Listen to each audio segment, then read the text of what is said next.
So with the lack of inventory, especially in a place like San Diego or nationwide, we're starting to see a little bit of competition pick up. So that means if you're putting an offer in, you might have to deal with 3 to 5 people that are putting an offer in. It's not that you're not still going to get concessions or a better price. You're just competing. It's better than competing with 20 to 30 where you have to, overpay for the house and, remove all your contingencies, all these crazy things. So the market needs more inventory. We need it quickly because it's going to start causing issues for buyers.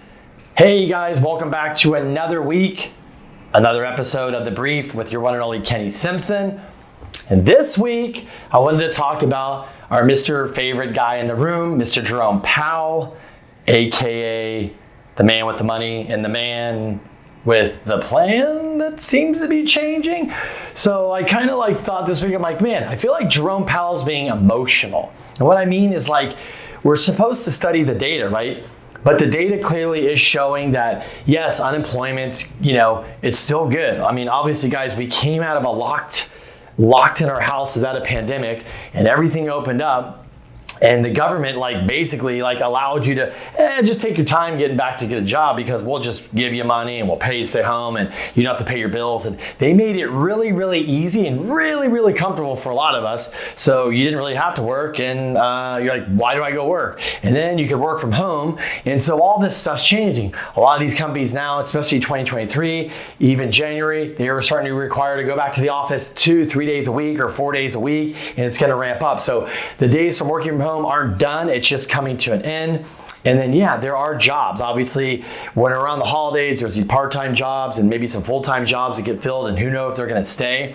But we're seeing still the tech companies that overhired, the Salesforce, the Meta, the Amazons, a lot of other companies we probably don't even hear about. They're laying off at a rapid pace. The mortgage industry, the real estate industry is laying off. Lots of realtors moving all over the place. Lots of consolidation with loan companies shutting their door or, changing products or getting rid. So a lot of things happening right now in the beginning of 23, which we talked about what would happen last year, right? So, but look, there is the opportunity. The buyers, there's still not a lot of competition. If a house is sitting on the market, you're still getting a discounted, deal. You're getting the credit. You can do the 2-1 buy down. They can pay for the closing costs. They can fix the roof or fix, this or that. So there is concessions still happening, but inventory is low. In some places it's low. In other places there is a plethora of inventory. So they're dealing with a different market. And as we go further in this year, as we all know, not every market's the same. Competition is not going to be the same, but that's why, depends on where you're buying. That's why it could be different in different parts of the country. Here in San Diego, it's hard to build. We got the 4 walls, the ocean, the Camp Pendleton, the mountains in Mexico. So we're landlocked here and where really people want to live. There is no more land. You got to knock down a house, build units, knock down a house, build a new house. So it takes forever to get stuff done here. So we're always supply constrained. Especially now, I think we have maybe around 3,000 homes on the market. And just to give you a perspective, a lot of people are like, oh, the market's going to crash. It's going to be like 2008. Before the crash of 2008, we had 27,000 homes and condos and everything on the market. So 3,000 to 27,000. So you do the math. It's literally 9 times, 10 times as much. So completely different market.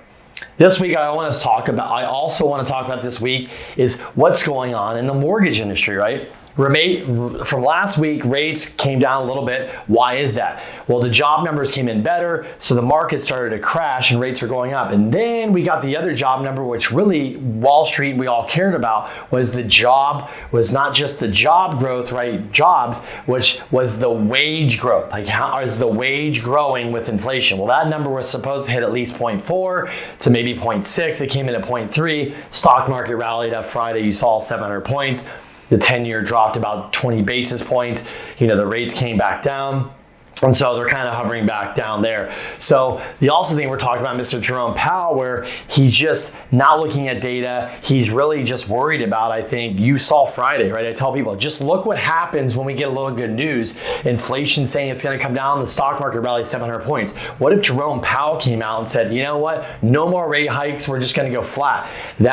The Wall Street, the stock market, it's all going to rally hard. It really will. Could interest rates go down even further? Yes. So they don't want to create some, rally where people say, oh, I feel richer and I'm making more money and I can spend more because that's inflationary.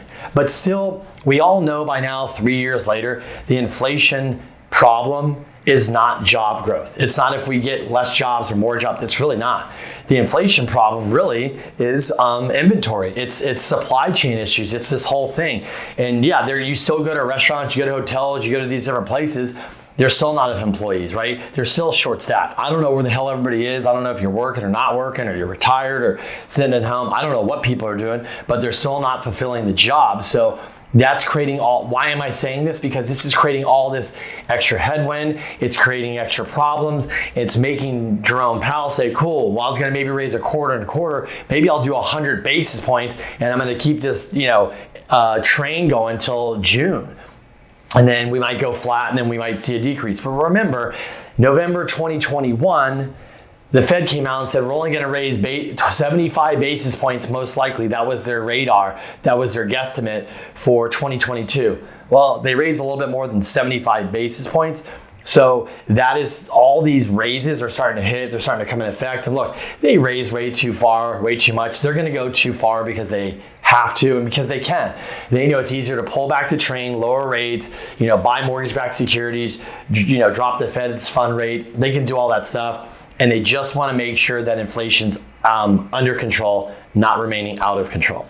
Also this week, I wanted to talk about the lending industry. There are so many people in the mortgage industry, shutting down their businesses, getting rid of retail, consolidating. You're seeing lots of layoffs. You're seeing product pull back. So, Fannie and Freddie are going to start making product changes. Like one we announced last week about, Freddie Mac, if you're going to do cash out refinance, they're requiring 12-month seasoning. It's not for every scenario. If you have a divorce or buying out a partner or you're paying off a purchase money second, you could do those type of loans. But Fannie has not implemented this, but they might, and then other lenders could follow suit that don't sell loans to Fannie and Freddie. But keep in mind, Fannie, Freddie, FHA, VA, that makes about 97% of the loans. When you see them start constraining and restricting things, that is an overall sign of what they're seeing and what they're feeling as far as pain from their point of view. The other thing I want to talk about this week is also what's going on in the mortgage market, right? Like, you guys might want to know, what is hot? What are people doing? What are they not? And I always get that question. Yeah, where are rates at? I mean, the conventional rate is in the high fives right now. I just looked this morning. FHA VAs in the mid fives, so they're better. A lot of people are still doing the 2-1 or 3-2-1 buy down. Some sellers are not approving that. They're like, well, I don't need that. I already got an offer with no closing costs. So you're offering me with this 2-1 buy down. Unless you want to raise the price, they're like, I don't need to do it because remember, there's lack of inventory. The other thing a lot of people are doing is cash out refis on investment properties. Buying investment properties, cash out refi in primary, HELOCs, things like that. A lot of people want to get cash to get ready to buy if there's an opportunity. Maybe you're looking to pick up an extra investment property in the next year or two. It's sometimes good to get cash out now. Why are you going to wait? Don't wait. So these are the things that's going on. Otherwise, I see flippers and investors really coming back out, studying the market, see where they're going to go, checking what kind of, they're kind of chilling, but they're going to come back in pretty soon. They're kind of figuring out where the market is, where deals are, what's up with financing, and you're going to start seeing them hit the ground running here and start picking up deals and get back into action after, they've had a, 20, 21, 22, they might start at 19, so they've had a good run. Maybe they're a little burnt out and tired, or maybe they're just, sitting on cash and waiting for the opportunities.